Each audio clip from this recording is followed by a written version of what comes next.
যারা half pant পরে ঘরে মদ খায় বিড়ি খায় সেই সব কীর্তনিয়াদের ঘাড় ধাক্কা ধরে বাড়ি পাঠিয়ে দেবেন। আমি মাঝে মাঝে শুনেছি এসে আবার মুরগি চেয়ে খায়। অনেকে বলে গরু চুরি করেছিল, ব্রহ্মা ভুল কেটে দেন। কতদিন ধরে চুরি হয়েছিল? কতদিন ধরে চুরি হয়েছিল? তোমার আমার দিনের হিসেব করলে সেটা 1 বছর, আর ভগবানদের দিন রাতের হিসেব করলে সেটা হলো 1 দিন। সত্য ত্রেতা দাপর কলি 4 যুগ জানি, 4 যুগ নিয়ে হয় 1 দিব্য যুগ মানি। 71 দিব্য যুগে 1 মন্বন্তর, 14 মন্বন্তরে ব্রহ্মার 1 দিবস ভিতর। এই দিনের বিচারে আপনার দিন রাতের বিচারে সেটা হলো 1 বছর, আর আমার তোমার নয়, সেটা ভগবানদের দিন রাতের বিচার করলে সেটা হলো। শ্যামলী মায়ের কমলী বাছুরটাকে নিয়ে গোষ্ঠলীলা করতে গেল। ব্রহ্মা আমার সঙ্গে সঙ্গে বাছুরটাকে চুরি করলো। চুরি করে নিয়ে গিরি গোবর্ধনের পর্বতে পাদদেশে রেখে দিল। কৃষ্ণ বলল, ওরে ব্রহ্মা, তুই সৃজন হরণ করতে পারিস, আমি সৃজন করতে পারি। এই বলে একটা ছোট্ট বাছুর রূপ ধারণ করে শ্যামলী গায়ের মায়ের কাছে গিয়ে বাঁটেতে মুখ দিয়ে সেই সময় অভিশাপ দিয়েছিল, ব্রহ্মা তুমি আমার বাছুর চুরি করে যে অপরাধ করেছ, আমি তোমাকে অভিশাপ দিচ্ছি, আগত কলিযুগে তোমাকে যবন কুলে গিয়ে হরিনাম করতে হবে। সৃষ্টিকর্তা ব্রহ্মা তখন হাসছে, প্রভু এটা আমার অভিশাপ নয়, এটা আমার জীবনের আশীর্বাদ। আগত কলিযুগে তুমি একা লীলা সম্বরণ করবে, আমি দেখব, আর আমিও তোমার লীলার সাথে সামিল হয়ে জীবকে উদ্ধার করাবো। তাই একটা দামি কথা বলছি, অবৈষ্ণবের মুখে কীর্তন শুনলে সমাজের কোনো কল্যাণ হবে না, কোনো ভক্তর উপকারে লাগবে না। যারা হাফ প্যান্ট পরে ঘরে মদ খায় বিড়ি খায় সেই সব কীর্তনিয়াদের ঘাড় ধাক্কা ধরে বাড়ি পাঠিয়ে দেবেন। আমি মাঝে মাঝে শুনেছি এসে আবার মুরগি চেয়ে খায়। বলে মোরগ মার অনেকদিন ধরে জিভে সাদলা পড়ে গেছে, সেই সব কীর্তনিয়াদের বাসরে তুললে কোনো কাজ হবে না। না না, এখানে তার প্রমাণ। হরিদাস ঠাকুরকে বললেন, হে পরম বৈষ্ণব হরিদাস, তুমি পরম বৈষ্ণব, এসেছো কলিজীবের জীব উদ্ধারের জন্য, এসো তুমি আমার কাছে আসো। এসে গিয়ে এরা সব অল্প বুদ্ধি সম্পন্ন ব্যক্তিত্ব, এরা সব ভেজাল চরিত্রের মানুষ, এদেরকে তুমি সবাইকে সব দিক বিচার করে নাম দিয়ে জীবকে উদ্ধার করবে। তাই আজকের আমার হরিদাস ঠাকুর এবং নিতাই চাঁদ মাদাই বলল, আজকে হরিনামের ক্ষমতা কত আর মদের ক্ষমতা কত বুঝিয়ে দেব। ভালো করে শুনবেন। যেই কাছে গেছে বটবৃক্ষের তলদেশে বসে বসে সুরাপান করলো কে? জগাই আর মাধাই। এই জগাই মাধাই সঙ্গে সঙ্গে বললেন, হরিনাম বন্ধ কর, এই হরিনাম বন্ধ কর। এই নবদ্বীপের প্রত্যেকে আমাদের নামে ভয়েতে কাঁপে, আর আমাদের কাছে এসে বলছিস হরিনাম কর, হরিবল হরিবল হরিবল, হরিনাম বন্ধ কর। আমার নাম জগাই, আমার ভাইয়ের নাম মাধাই। আজকে হরিনামের ক্ষমতা কি মদের ক্ষমতা বেশি বুঝিয়ে দেব। সঙ্গে সঙ্গে নিতাই চাঁদ তখন হাতটা জড়ো করে বললেন, ওরে জগা, ওরে মাধা, একবার হরিবল বল, কত প্রাণ ঠান্ডা হয়ে যাবে। তবে আমাদের জ্ঞান দিচ্ছিস, উপদেশ দিচ্ছিস। সঙ্গে সঙ্গে সেই যে ভাঁড়ে করে সুরাপান করেছিল সেই ভাঁড়টাকে নিয়ে সঙ্গে সঙ্গে নিতাই চাঁদের কপালেতে সঙ্গে সঙ্গে মারলেন।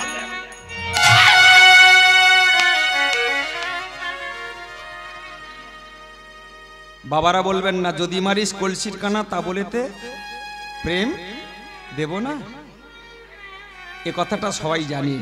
ছোট কর, এই বাবা সামনে থেকে, বাবুর গুরুদেব লোক সরে যা, বস। যদি মারিস কলসির কানা তা বলে কি প্রেম দেব না? হরিদাস ঠাকুর ভয়ে ছুটেছে, আর নিতাই চাঁদের এইরাম ধরে আছে। এখান থেকে এখানে তত্ত্ব বুঝে নেবেন। যে হরিনামে শান্তি পাওয়া যায় তাহলে কপাল কাটলো কেন? যে হরিনামে আনন্দ পাওয়া যায় কপাল কাটলো কেন? যে হরিনামে বাড়ি শান্তি থাকে, যে একাদশী ব্রত করলে সংসার রূপ ফেরে, যে হরিনামে তোমাদের শান্তি ফিরিয়ে আনে, আতে এত হরিনাম হচ্ছে, শান্তি সমাজে আসছে না কেন? কি বাবা, একটা প্রোগ্রাম পেয়েছি বাবুর হরিনামে, অন্তত 10 লক্ষ টাকার উপরে বাজেট আছে। তাহলে আশা করি গদখালি এত টাকা খরচা করে যদি হরিনাম হয় সেখানে নিশ্চয়ই শান্তি ফিরে আসার কথা, কিন্তু শান্তি হচ্ছে সমাজে? হচ্ছে না।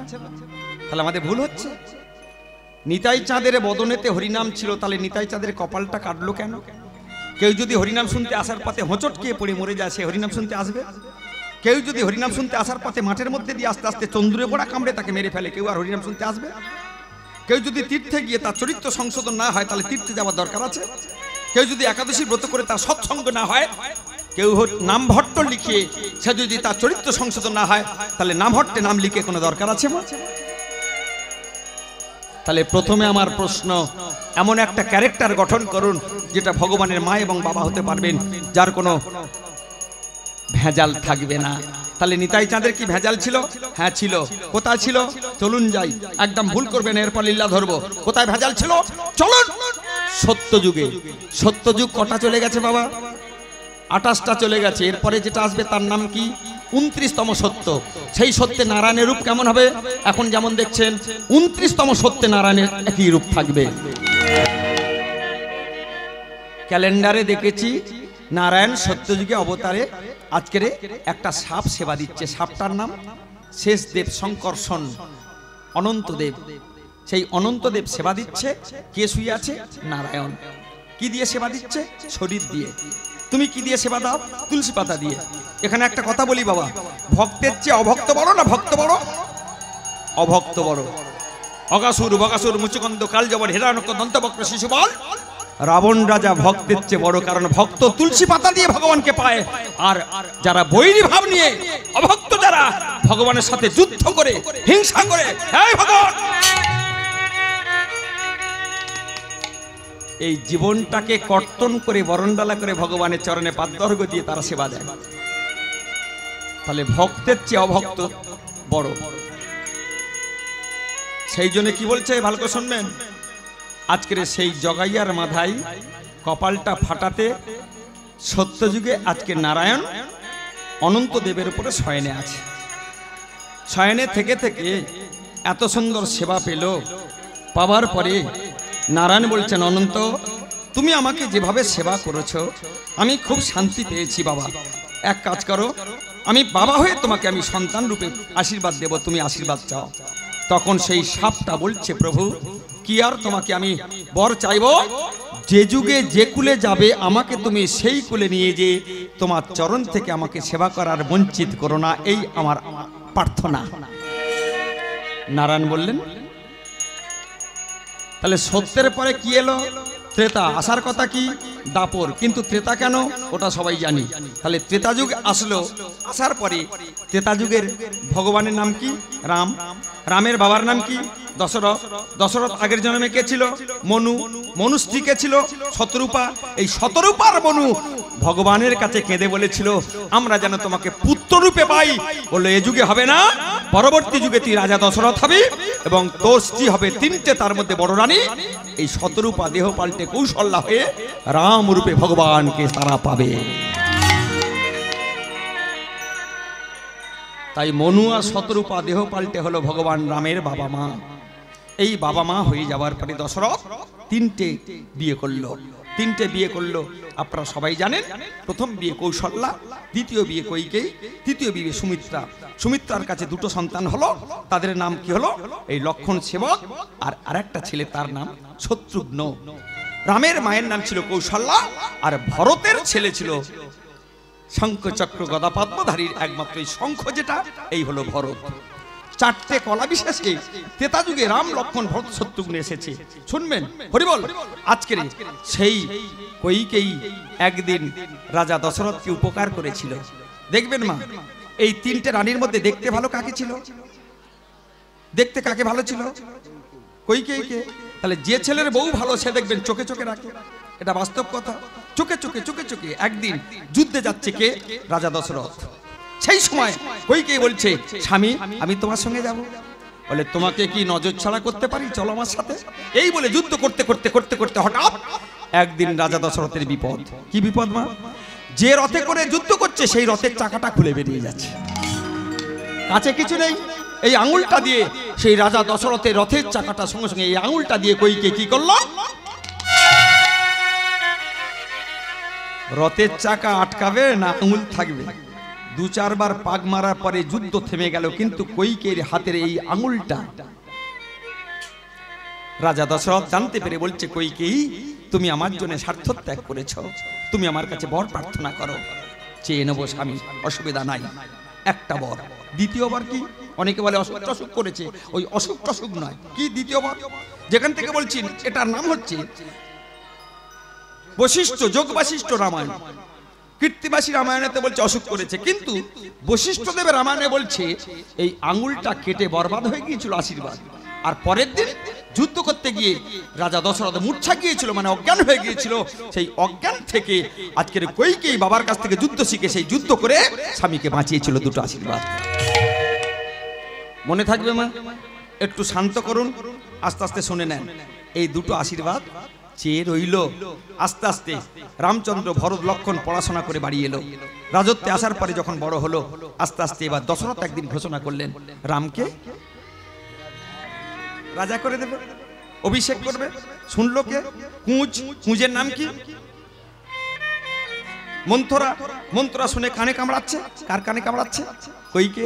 জানে কইকেয়ী যদি বড় লোক হয় আমার পাওনা গন্ডা ভালো হবে, এই বলে সেই মন্থরা কইকেয়ীর কাছে গিয়ে কানে কামড়াচ্ছে।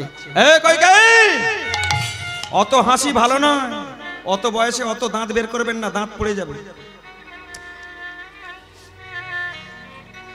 আমি শুনে আসলাম রাম রাজা হবে, তুই পথের ভিখারি হবে, তোর ভরত পথের ভিখারি হবে, চলে যা, তোর তো দুটো আশীর্বাদ পাওনা আছে। বলে হ্যাঁ। সঙ্গে সঙ্গে বলেছে চেয়ে নে। যেই শুনেছে এই আশীর্বাদ, সঙ্গে সঙ্গে কইকে রেগে গিয়ে বলেছিল পায়ের জুতো পায়ের নিচে থাক, চাপকে তোকে একদম। মন্থরা কেঁদে কেঁদে বলেছিল, অভিনয় করে বলেছিল কি, ওরে গরিব আমি, আমার কথা যেদিন তুই ঠকবি সেদিন মিষ্টি লাগবে। সারা রাত কইকেই আমার ঘুমোতে পারে না, রামকে বনবাসে পাঠাতে হবে, এ কথা আমার মা বলল, পালিত মা বলল। তাই চিন্তা করে করে কইকেই চিন্তা করলো যে সত্যি তো আজকের সুখানি দুখানি চক্রবর্ত পরিবর্তন, চাকার মতো ঘরে সদাই সুখ দুঃখ দুটি ভাই, নিয়ম মতো রাতের পরে দিনের আলো আসে, তাই দুঃখ সুখে মধ্যে যারা গোবিন্দের চরণ নেয় না ঠাঁই, তারাই বোকায়ে সংসারে, সেখানে ধনী গরিবের বিচার নাই, সেখানে ধনী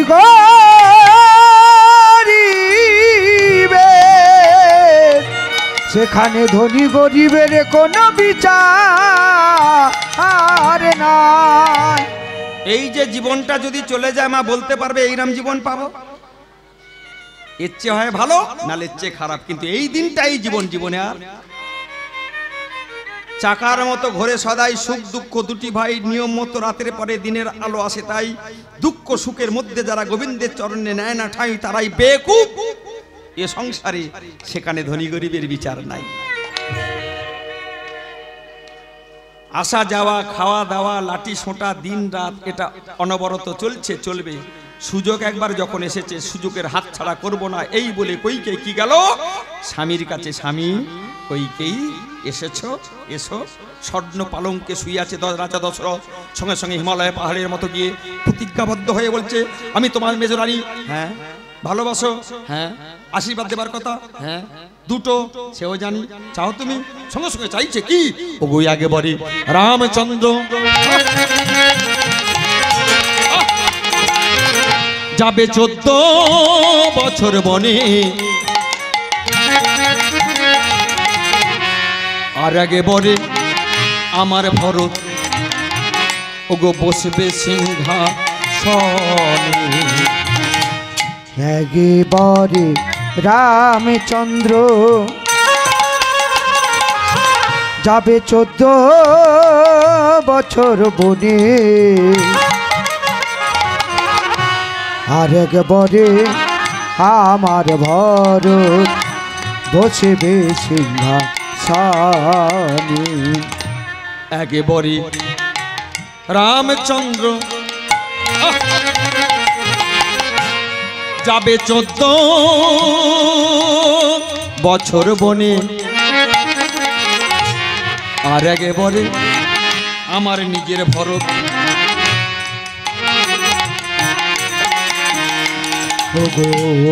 একেবারে রামচন্দ্র যাবে 14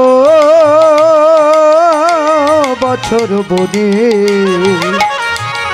আর একবারে আমার ভরত বসবে সিংহাসনে। ভগবানের বাবা দশরথের প্রেসার বেড়ে গেল, মাটিতে পড়ে গেল, স্বামী হয়ে স্ত্রীর পায়ে ধরে ক্ষমা চাইছে, সঙ্গে সঙ্গে কইকেয়ী বলল আমাকে দিতে হবে না, তুমি বলো আমি মিথ্যাবাদী। গরিবের সম্পত্তি কি জানেন? সত্যের পথ। টাকা তার কম থাকতে পারে, কিন্তু তারা কিন্তু যা কথা দেয়, কিন্তু যাদের ঘরে টাকা আছে দেখবেন সকালের ট্রেন সন্ধে যাবে আর সন্ধ্যের ট্রেন বিকেলে যাবে। তুমি বলো আমি মিথ্যাবাদী, বলে আমি তো দূরের কথা, আমার বংশ ক্রমানুসারে কোনোদিন মিথ্যা কথা বলেনি, আর বলবেও না। কইকেই আমি স্বামী হয়ে তোমার কাছে অনুরোধ করছি, এই আশীর্বাদ, এই বর তুমি ফিরিয়ে নাও, ফিরিয়ে নাও। এখানে একটা কথা না বলে পাচ্ছি না, ছোট করে বাজা বাবা। কি কথাটা? রামের মায়ের নাম কি বলেছি মা মনে আছে? কৌশল্যা। কৌশল্যার চেয়ে 4 গুণ ভালোবাসতো কইকেয়ী, অথচ ছেলেকে রামচন্দ্র বনবাসে পাঠাচ্ছে কেন? তাহলে কি ভালোবাসা? বলে হ্যাঁ ভালোবাসা। কইকেয়ী জানতো রামকে যদি বনবাসে না পাঠাই তাহলে ক্ষতি হবে কার জানেন? পাশানি হয়ে বসে আছে কে মা? গৌতমের স্ত্রী অহল্যা। সে একদম গৌতমের স্ত্রী অহল্যা পাশানি হয়ে বসে আছে, তাকে উদ্ধার করতে হবে। একমাত্র রামচন্দ্র গিয়ে যদি স্পর্শ করে, কে জানতো? যা তুই গিয়ে উদ্ধার কর। তাই আমার কৌশল্যা হিমালয় পর্বতের মতো স্বামী অনুরোধ করছে, সব শুনছে কিন্তু কিছু বলতে পারে না। রাম যদি বনবাসে না যায় উদ্ধার হবে না কে?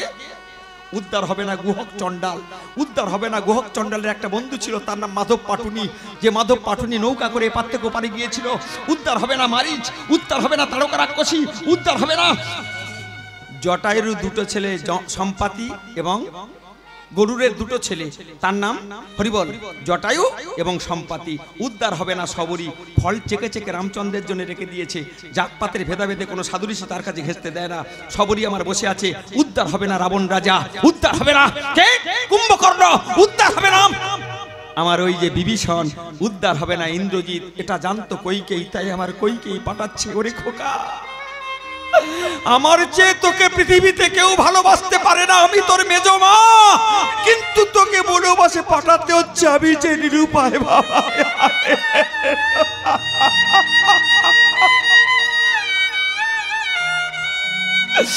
আমাকে তুই ক্ষমা করিস বাবা।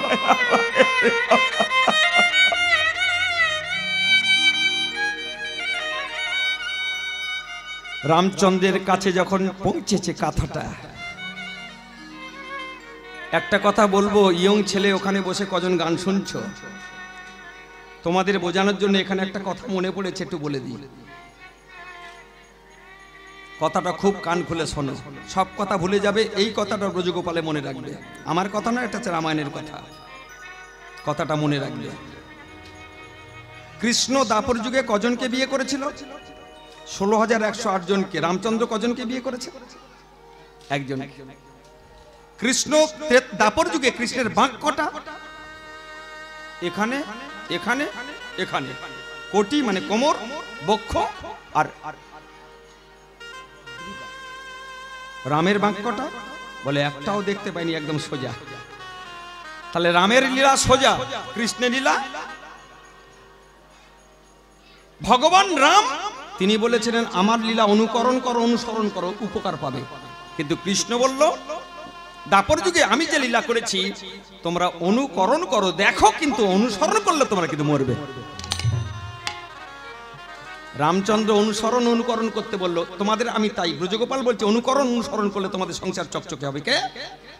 রামচন্দ্র বাবার কথা অনুসারে সে বলেনি বাবা যে তুই বনে যা, যেই শুনেছে মেজমা চাইছে আমাকে বনবাসে গেলে বাবার ঋণ শোধ হবে, সঙ্গে সঙ্গে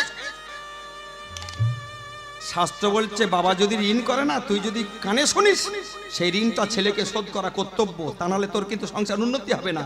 কিন্তু তুই যদি ঋণ করিস, বাবা যদি শোনে, সেই ঋণটা চোকানোর বাবার কোনো দায়িত্ব না, এটা শাস্ত্র বলছে। সেই জন্য রামচন্দ্র চিন্তা করছে বাবা দেনা করেছে, আমি সেটা শোধ করতে না পারলে, কোথায় দেনা? মেজমায়ের কাছে। মেজমা মানে কইকেয়ী। তাহলে আমি যাব বনবাসে, সব ছেড়ে দিয়ে ঝুঁটি বেঁধে রুদ্রাক্ষের মালা পরে এক বসনে কাপড় নিয়ে সব জমা করে আজকে সবার কাছ থেকে বিদায় নিয়ে চলে এসেছে। আমি বনবাসী হব, আমি বনবাসে যাব। যেই বাবার কাছে এসেছে সঙ্গে সঙ্গে দশরথ কান্নায় ভেঙে পড়েছে, খোকা রাম তুই যাবি না, আমি যে কোনো প্রকারে আটকাবো, তুই যাবি না। ওরে রাম, দেহ থেকে হৃৎপিণ্ড যদি তুলে নেওয়া হয় বলতো বাবা, সেই দেহ বাঁচে? বাবা, ঋণ রেখে মরতে নেই, ঋণ শোধ না করলে শাস্ত্র বলছে যার কাছে ঋণ করবে তার বাড়িতে পরবর্তী জন্মে কুকুর হয়ে জন্মগ্রহণ করতে হয়। বাবার কাছ থেকে যদি 10,000 টাকা ধার করে আমি মরি না, মরে গিয়ে কুকুর হয়ে বাবার বাড়ি চৌকি দিতে হবে, শাস্ত্র বলছে। তাই বাবা, তোমার ঋণ রাখতে নেই, আমি তোমার পুত্র রামচন্দ্র আজকে বনবাসে যাব। এই বলে যেই বাবাকে কাঁদিয়ে, মাকে কাঁদিয়ে, সবাইকে কাঁদিয়ে যখন বেরিয়ে পড়েছে, তখন একটা ছেলে এসে বলছে, ছেলেটার নাম নিশ্চয়ই জানেন, বুঝতে পেরেছেন, লক্ষণ। লক্ষণ কে ছিল? সাপ। সাপ দেহ পাল্টে কি হয়েছে? ভক্ত, সেবক। সে তখন এসে বলছে, দাদা, ও দাদা, দাদা তুমি আমায় নিয়ে চলো না। ও গো দাদা নিয়ে চলো না, নিয়ে চলো না, ও গো দাদা নিয়ে চলো না, তোমার সাথে বনে যাব, নিয়ে চলো না। বলে আমি তোমার সঙ্গে বনে যাব, ও গো দাদা গো।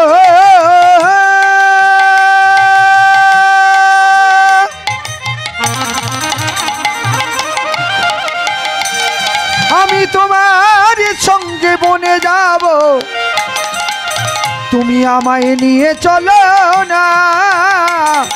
আমি বনে যাব, বনবাসী হব, ও গো দাদা আমায় তুমি নিয়ে চলো। ও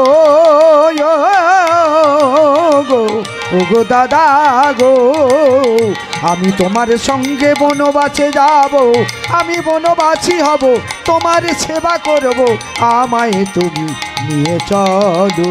ও গো দাদা আমায় নিয়ে চলো, ও গো দাদা গো। আরে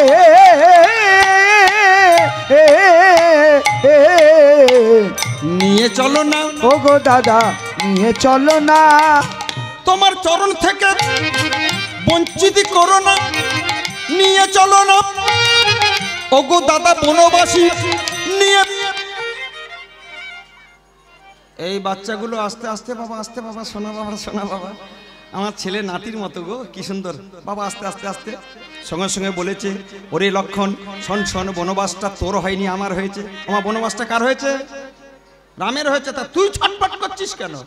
এখনো বামন বিদা হয় না যে ঢোল বাজাচ্ছে সে লাফাচ্ছে। বনবাসটা আমার হয়েছে, তোর হয়নি, আমি বনে যাব, তুই লাফালাফি করছিস। তখন লক্ষণ ঠাকুর একটা কথা বলেছিল বাবা, কান খুলে শুনে নি, আমি যদি দাদা হতাম তাহলে তোমাকে বনবাসে আটকে দিতাম। তখন উফ বাবা রে, তখন রামচন্দ্র হেসে ফেলে বলেছিল, তোর দাদা হবার খুব শখ, তোর দাদা হবার খুব শখ। ঠিক আছে, পরবর্তী জন্মে, পরবর্তী যুগে আমি হব তোর ভাই কানাই, আর উল্টে দিয়ে তুই হবি আমার দাদা বলরাম। দেখ কেমন লাগে। অনেকে মনে করি দাদা আমাকে ফাঁকি দিয়ে বুঝি পথে বসিয়েছে, একবার দাদা হয়ে দেয়। সে সময় বলরাম বলেছিল, আমি ভাই ছিলাম, ভালো ছিলাম, দাদা হওয়ার যে কত জ্বালা, তাই তো ছেড়ে আমার তীর্থে পালিয়েছিল যুদ্ধ করার ভয়। কুরুক্ষেত্রে যুদ্ধ লাগলো, ভাঁওতা দিয়ে ভাইয়ের হাতে সঁপে দিয়ে বললাম একটি তীর্থ পর্যটন করে আসে। সঙ্গে সঙ্গে আমার কি হলো, লক্ষণ বলছে, দাদা আমি তোমার সাথে যাব। তা চ।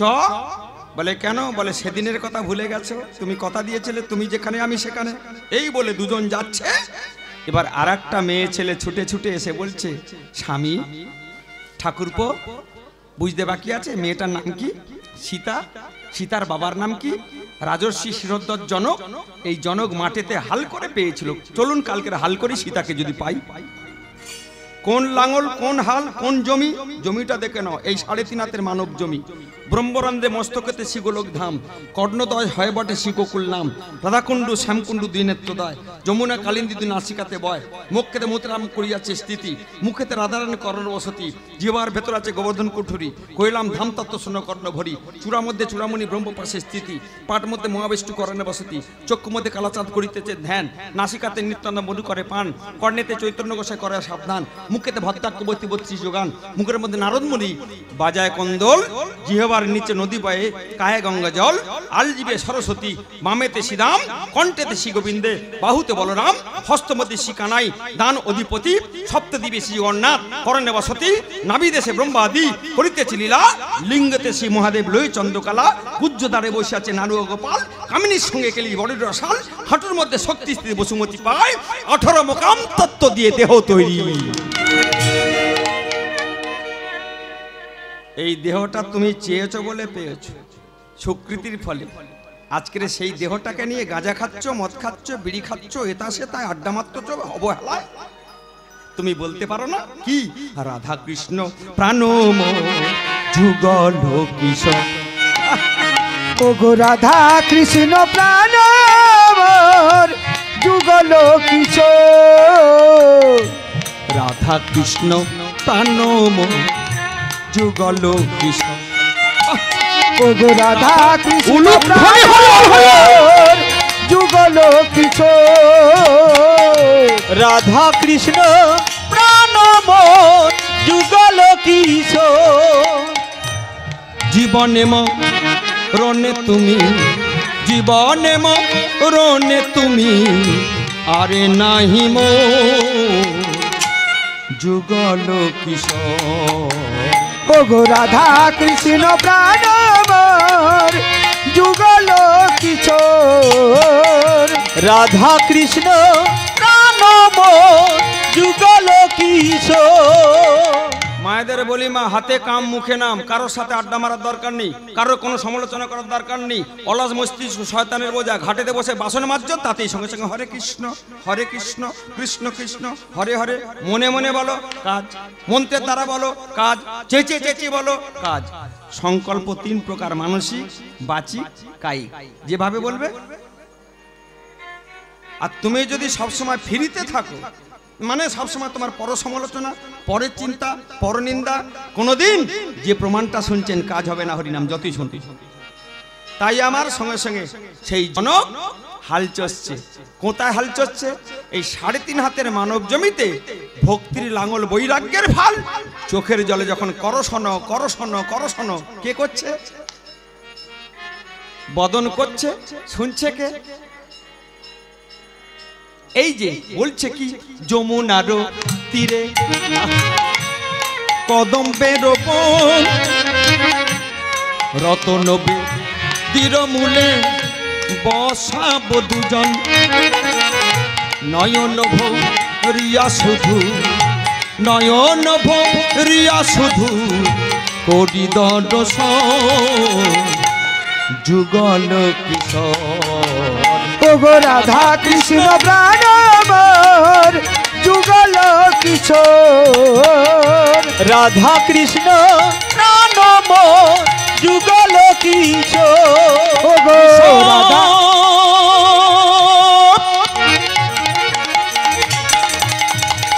হরি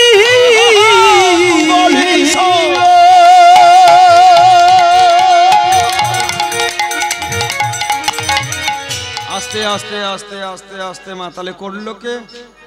বদন মানে মুখ, শুনলো কে? কান। এই করশন করতে করতে করতে করতে তোমার হৃদয়ে একটা কি হবে? ভক্তি ভাব আসবে। সেই ভক্তি ভাব আসলে এই 3.5 হাত বিঘের জমি থেকে একটা,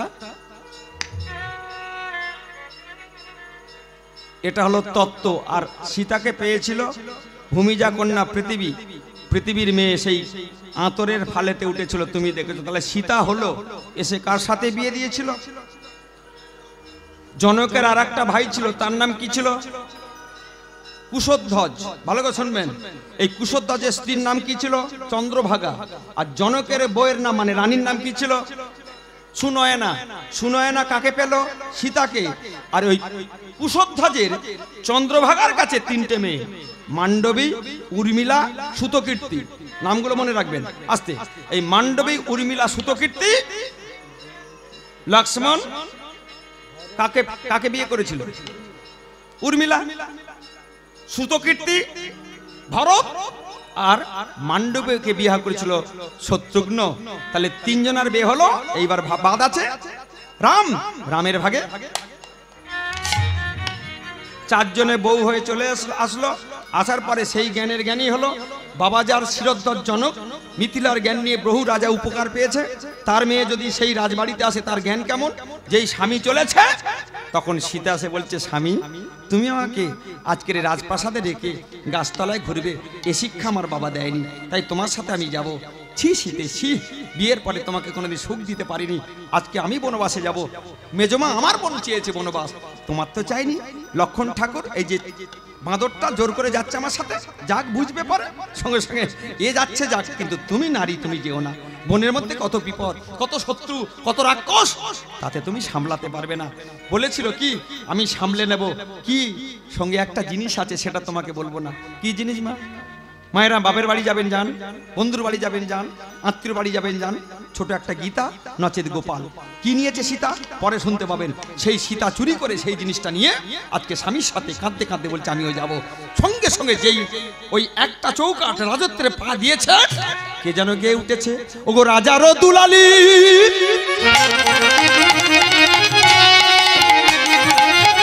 ওগো সীতে আজ বনবাসে যাই গো,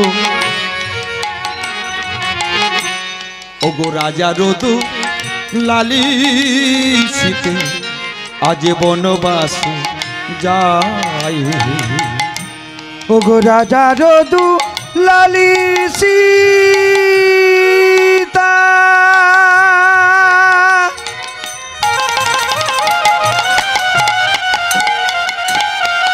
আজ বনবাসে যাই গো, বনবাসে যাই।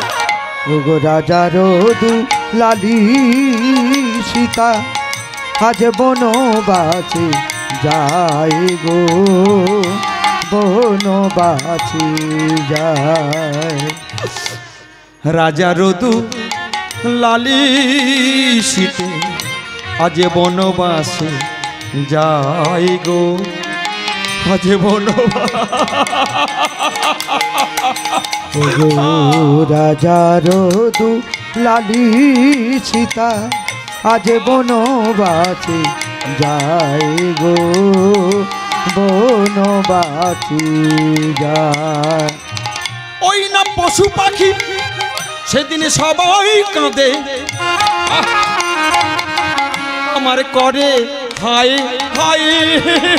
বনের পশু পাখি সবাই কাঁদে, সবাই করে হায় হায়। লতা পাতা সদি ওগো সবাই কাঁদে, ঘরে হাই হায়। রাজা রদু লালি সীতে আজ বনবাসে যাই গো, আজ বনবাসে যাই। ওগো রাজা রদু লালি সীতা আজ বনবাসে যাই গো, বনবাসে যায়। রাজা রদু লালি সীতা আজ বনবাসে যায় গো, বনবাসে যায়। সব শেষ হয়ে গেল, তিনজন বেরিয়ে যেতে তখন সুমিত্রা, কৌশল্যা, কৈকেয়ী সবাই যে যার মূর্ছা গেল। শুনবেন ভালো করে। গিয়ে প্রথমে উদ্ধার করলো কাকে? গুহক চণ্ডাল, তার একটা বন্ধু ছিল মাধব পাটুনি, তাকে উদ্ধার করলো। করে গৌতমের স্ত্রী পাষাণ হয়েছিল, তাকে উদ্ধার করলো। করে নিয়ে সমস্ত সব ভারতবর্ষ ভ্রমণ করতে করতে দক্ষিণ দিশায় চলে গেল।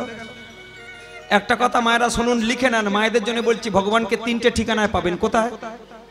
একটা তুলসীর বাগান, যেখানে তুলসী গাছ আছে। আমি যে বাড়িতে আছি, আমার বাবু বসে আছেন, তুলসী গাছটা একটু মরে মরে যাচ্ছে, ওটাকে তুলে ফেলে দিয়ে একটা নতুন গাছ লাগান। তুলসীর বাগান যে বাড়িতে বেশি মা, নিচে হোক উপরে হোক যে কোনো জায়গা, তুলসীর বাগান যেখানে, সেখানে ভগবান থাকবেন। এক। দুই, যেখানে পদ্মের সরোবর, পদ্ম ফুল ফোটে যেখানে, পদ্মের সরোবর। দুই। আর যেখানে তিন, আপনাদের মতো ভক্ত যেখানে কীর্তন শ্রবণ করে, কীর্তন হয়, সেখানে ভগবান পিছন থেকে, ভগবান কখন কি রূপে আসে কেউ বুঝতে পারবেন না, কখন কেমন কিভাবে আসে ভগবান বোঝার ক্ষমতা আপনাদের নেই। কিন্তু তিনটে ঠিকানা কোথায়? তুলসীর বাগান, পদ্মে সরোবর এবং ভক্তের গুণাগুণ কীর্তন, ভাগবত কথা, গীতার কথা, সেখানে ভগবান।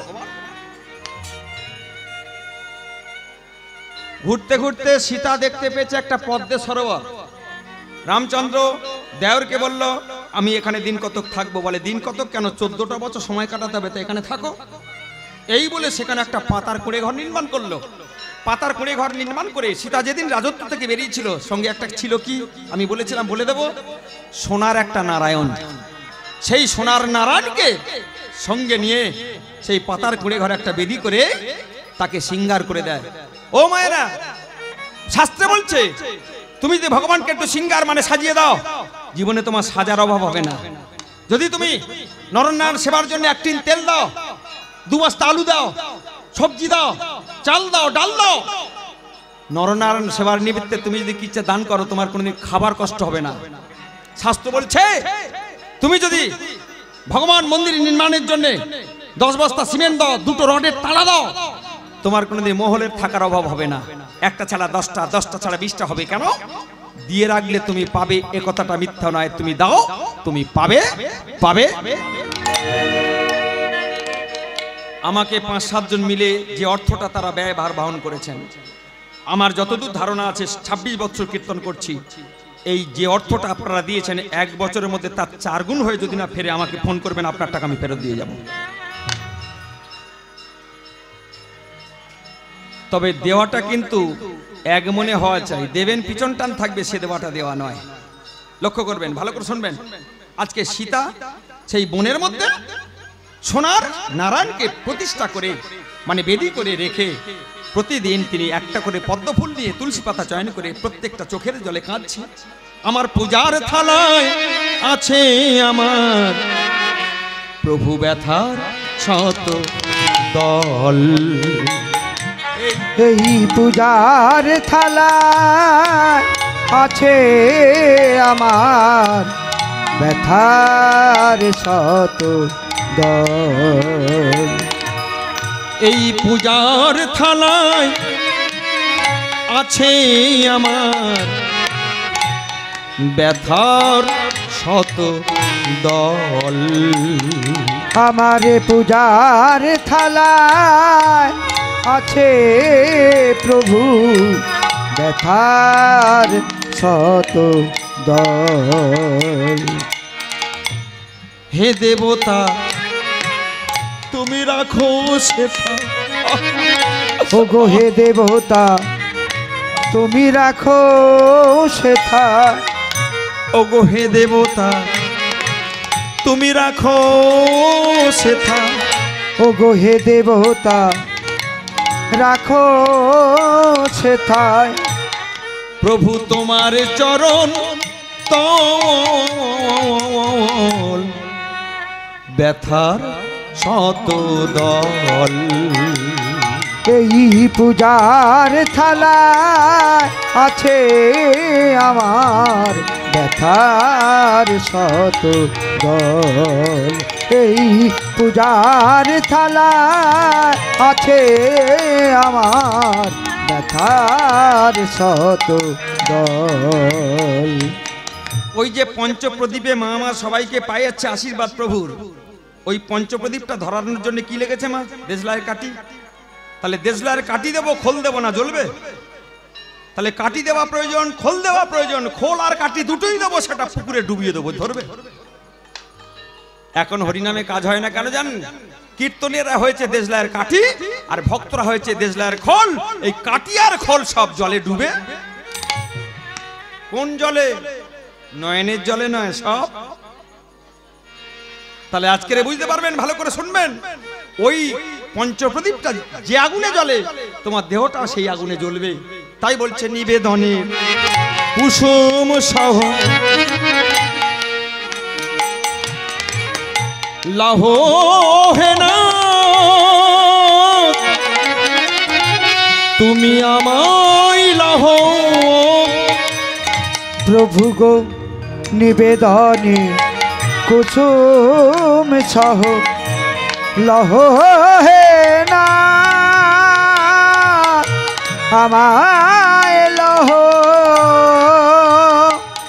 তুমি যে আগুনে আমায় দহ, প্রভু গো যে আগুনে তুমি আমায় দহ, সেই আগুনে আরতি দীপ আমি করেছি উজ্জ্বল, ব্যথা শত দল।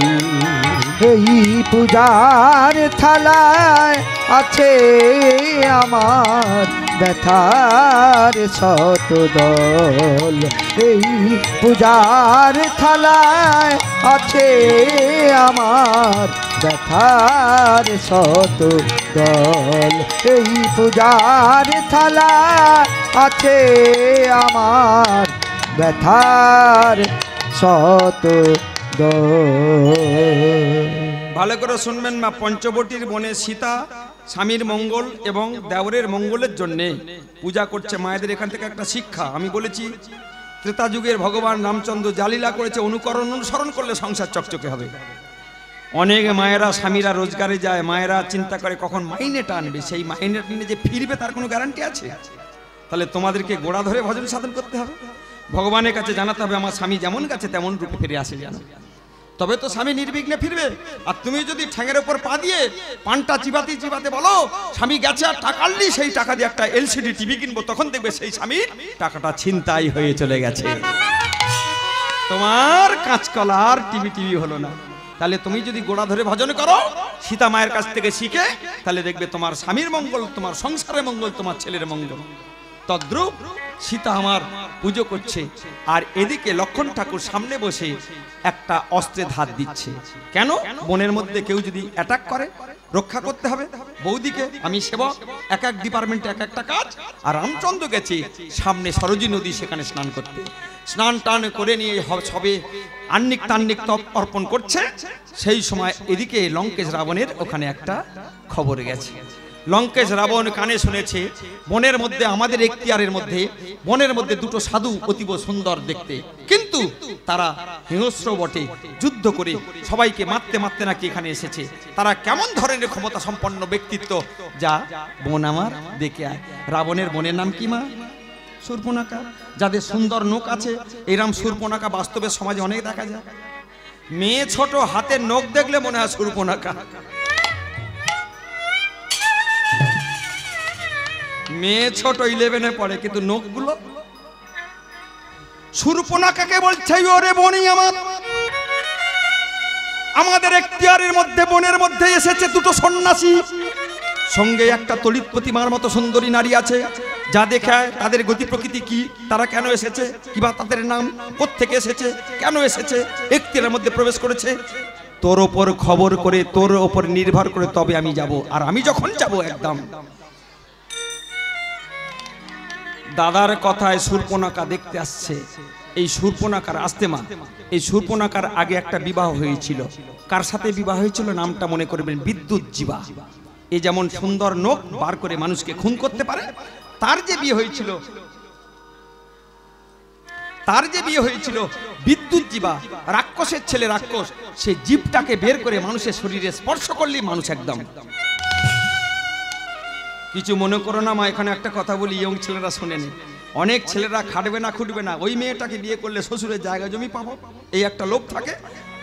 শ্বশুর শাশুড়ি মরে গেলে বউকে নিয়ে সেখানে ঘর জামাই থেকে যাবো, সারা জীবন খাটবো না সেই সম্পত্তিগুলো। বিদ্যুৎজীবা তাই হয়েছে, বিয়ে করেছে শূর্পণখাকে শুধু সোনার লঙ্কা পাওয়ার জন্য। হ্যাঁ গো, সোনার লঙ্কাটা থাকার কথা কোথায়? কৈলাসে। কার কাছে? দুর্গার কাছে। কার কাছে? শিবের কাছে। কার কাছে? গণেশ লক্ষ্মী সরস্বতীর কাছে। সেই সোনার লঙ্কাটা উঠে সেই ওখানে চলে গেল কেন? মনে করে দেবেন, বলে দেব। সেই সোনার লঙ্কা, দেয়াল সোনা, মূর্তি সোনা, সোনা সোনা, চারিদিকে সোনা। সেই সোনা পাওয়ার লোভে বিদ্যুৎজীবা বিয়ে করেছিল কাকে? শূর্পণখাকে।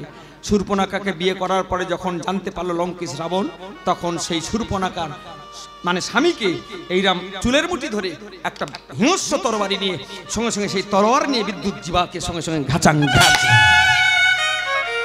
তাহলে মেরে ফেলেছে কাকে? জামাইবাবুকে। জামাইবাবু মরে গেছে, বিধবা কে হয়েছে? নিজের বোন। বিধবা হওয়ার পরে তখন লঙ্কেশ রাবণ দাদার চরণ ধরে কাঁদছে। সেই সময় লঙ্কেশ রাবণ কথা দিয়েছিল, শোন বোন আমার, আমি তোকে বলছি, শূন্য দুষ্ট গরুচ্ছে শূন্য গোয়াল ভালো। এই ছল চাতুরি করে একবার লঙ্কা এসে প্রবেশ করেছে, সব শেষ করে দিত। আমি তোকে তোর চয়েস অনুসারে তুই যাকে ভালোবাসবি, যাকে দেখবি তোর মনে ধরেছে, তার সাথে আমি লঙ্কেশ রাবণ কথা দিলাম, তার সাথে তোর দ্বিতীয়বার বিবাহ দিয়ে সুখী করব। এটা অপশনটা দেওয়া আছে। তাহলে কে আসছে? শূর্পণখা। তার হাতে শাঁখা সিঁদুর নাই, বিয়ে করলেও করতে পারে। হঠাৎ সেই গানটাকে লক্ষ্য করে পঞ্চবটির বনে যেই এসেছে, হঠাৎ দেখতে পেয়েছে নিজে কর্মে ব্যস্ত, একটা তীরকে শান দিচ্ছে আর ভেতরে বৌদি আমার গান করছে। ঠিক প্রথম দেখতে পেয়ে শূর্পণখা মনে মনে ভালোবেসে ফেলেছে। আপনার নাম? হে দেবী, আপনি এই জঙ্গলের মধ্যে কে? আমার নাম শূর্পণখা। আমার দাদা লঙ্কেশ রাবণ এই বনের মধ্যে আমাকে আপনাদের গতি প্রকৃতি দেখতে পাঠিয়েছে। শুনুন, আপনাকে আমার মনে ধরেছে, আপনাকে দেখতে অতীব সুন্দর, যেমন নাক তেমন চোখ, তেমন তার আপনার দিব্য শক্তি। আপনাকে আমি স্বামী রূপে বিবাহ করতে চাই। যে 14 বছর ঘুমাবে না বলে প্রতিজ্ঞা করেছে, 14 বছর খাবে না, 14 বছর হরিবল হরিবল, ওমা তার কোনো বিশ্রাম টিশ্রাম নাই, সেই ব্যক্তি যদি বলে রাক্ষসী বিয়ে করবে, সে শুনবে?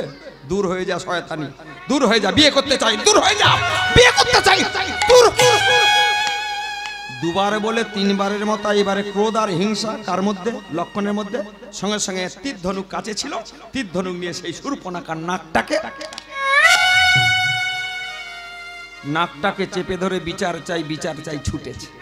ছুটতে ছুটতে রামচন্দ্র স্নান করে আসছে, হঠাৎ শূর্পণখা নাকটা কেটে যাওয়া শূর্পণখা গিয়ে সেই সাপাটে রামচন্দ্রের চরণে গিয়ে পড়েছে। রামচন্দ্র বললেন, দেবী, এই নির্জন জঙ্গলে আপনি কে? আমি লঙ্কেশ রাবণের ভগ্নী, নাম শূর্পণখা। এই অবস্থা তোমার কে করেছে? আমাকে? আপনার ভাই লক্ষ্মণ ঠাকুর। কেন? তাকে আমি বিবাহ করতে চেয়েছিলাম বলে আমার এই দশা করেছে। আপনি নাকি তার দাদা, বিচার দেন। এই বলে শূর্পণখাকে নিয়ে চলে গেল লক্ষ্মণের কাছে। লক্ষ্মণ, তুই নাক কেটেছিস? হ্যাঁ। কেন? বলে বিয়ে করতে চেয়েছে। একটা মেয়ে একটা ছেলেকে বলতেই পারে আমি তোমাকে ভালোবাসি, বিয়ে করতে চাই, তুই না বলবি? বলেছিলাম। কবার? বলে 2 বার। 3 বারের মাথা সহ্য করতে পারিনি। সেই সময় আমি, শোন, আমি তোর দাদা রামচন্দ্র, আমি তোকে অভিশাপ দিচ্ছি, আগত কলিযুগে তুই হবি নিতাই চাঁদ, আমি হব গৌর সুন্দর। তুই সেদিন আমার আদেশে হরিনাম বিতরণ করতে যাবি জীবের দ্বারে দ্বারে। সেদিন তেরে বদনে থাকবে হরি হরায় নম কৃষ্ণ, যাদবায় নম যাদবায় মাধবায় বলতে বলতে যাবি। জগাই মাধাই, এই মেয়েটা মরে গিয়ে দেহটা পাল্টে যুগের পর যুগ গিয়ে কলিযুগে হবে জগাই আর মাধাই। আর এই মেয়েটা সেদিন গঙ্গায় জল নিতে যাবে, কাঁকালে থাকবে কলসি, কলসির তলাটা ফেটে যাবে পড়ে গিয়ে, কিন্তু কানাটা নষ্ট হবে না। কানা থেকে ফের কুমোররা কলসি নির্মাণ করবে, আর সেই কলসি জগাই আর মাধাই সেদিন সুরাপান করবে। তোর বদনে তো হরিনাম থাকা সত্য, সেদিন তোর কপাল ফেটে গোপাল গোবিন্দ রাম শ্রী মধুসূদন গিরিধারী। ও গো গোপাল গোবিন্দ রাম শ্রী মধুসূদন গিরিধারী গোপীনাথ মদন মোহন। হরি বল হরি বল হরি বল ভাই, হরি নাম ছাড়া জীবের আর গতি নাই। একবার হরি বলো হরি বলো হরি বলো ভাই, হরি নাম ছাড়া জীবের আর গতি নাই। হরি হরায়ে নম কৃষ্ণ উলুধ্বনি হরি বল হরি হরে নম কৃষ্ণ যাদবায় নম, হরি হরায় নম কৃষ্ণ যাদবায় নম, হরি হরায় নম কৃষ্ণ যাদবায় নম। তাহলে কীর্তন শুনবেন, ক্রোধ আর হিংসা মনের মধ্যে উৎপত্তি হবে না। এমন কোন মা বাবা আছেন যে তোমার রাগ নেই? বলে আছে বাবা, একটু কম রাগ। আবার 2-1 দেখবেন কথা কথা। ক্রোধ হলো আপনার শরীরে দুর্যোধন। দুর্যোধন পঞ্চপাণ্ডবদের মধ্যে, মাফ করবেন, পঞ্চপাণ্ডবদের বিরোধী পক্ষ দুর্যোধন। রাগ করতে না সর্বদা দেখে নেব। যার শরীরে দুর্যোধনের সংখ্যা বেশি তার শরীরে তত রাগ। কাম, ক্রোধ, লোভ, মদ, মোহ, মাশ্চর্য, এই 6টা ছেলেকে ভক্তির খড়গেতে বলি দাও, দিয়ে যদি একবার হরিনাম করো চোখের জল দিয়ে, সেই হরিনামে কাজ হবে। কাম ক্রোধ যদি তোমার শরীরে বিরাজমান থাকে, সেই হরিনাম তোমার কাজ হবে না। আজকে লীলা আসুন। কোথায়? একটা বাবা, 5টা ছেলে, সুদেব, বিজয়, বৃষ, ভরুক, বাহুক। বাবা আমার মনে মনে ঠিক করেছে, সংসার রাজত্ব থেকে রিটায়ার নিয়ে ছেলে 5টার মধ্যে কি আমার ভালো, তার হাতে রাজত্ব দিয়ে আমি ভগবানের নাম করতে চলে যাব। কোথায় যাব? যেখানে মানুষ পৌঁছতে পারে না, নির্জন কাননে, নির্জন জঙ্গলে গিয়ে মনের আনন্দে আমি বলবো কি, গোপীজন মনচর গিরিধারী নাগর। মায়েরা এই ভজনটা আমার সাথে করুন। মিনতি রাখো রাঙা পাই গো, মিনতি রাখো রাঙা পাই। তুমি গোপীজন মনচর, ও হে গিরিধারী নাগর, প্রভু মিনতি রাখো রাঙা পায়, প্রভু মিনতি রাখো রাঙা পায়। গোপীজন মনচর গিরিধারী নাগর, মিনতি রাখো রাঙা পাই গো, ও গো মিনতি রাখো রাঙা পাই। তুমি গোপীজন মনচর গিরিধারী নাগর, প্রভু মিনতি রাখো রাঙা পায়, মিনতি রাখো রাঙা পায়। যাদের বয়স বেশি হয়ে যাচ্ছে মা, জীবনে একবার থামতে হবে। সব সময় সংসারের ব্যাগ হাতে রাখবেন না, ছেলেদের একটু শেখান। এখন থেকে তুই এই সংসারের দায়িত্ব নে, টাকা লাগিয়ে দেবো, কিন্তু তোরা শেখ। ওই যে সময়টা কাট আপ করে বের করে নেবেন, পর সমালোচনা, পরের চিন্তা, ঘাটের ঘাটে খুচুর খুচুর গুজুর গুজুর না করে যমুনা পুলিনে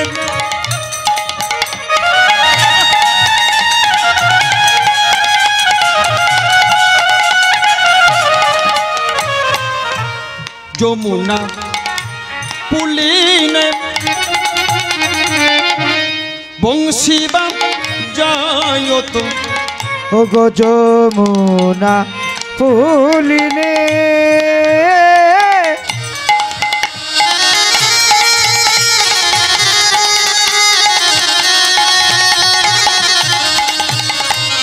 ও গো যমুনা পুলিনে,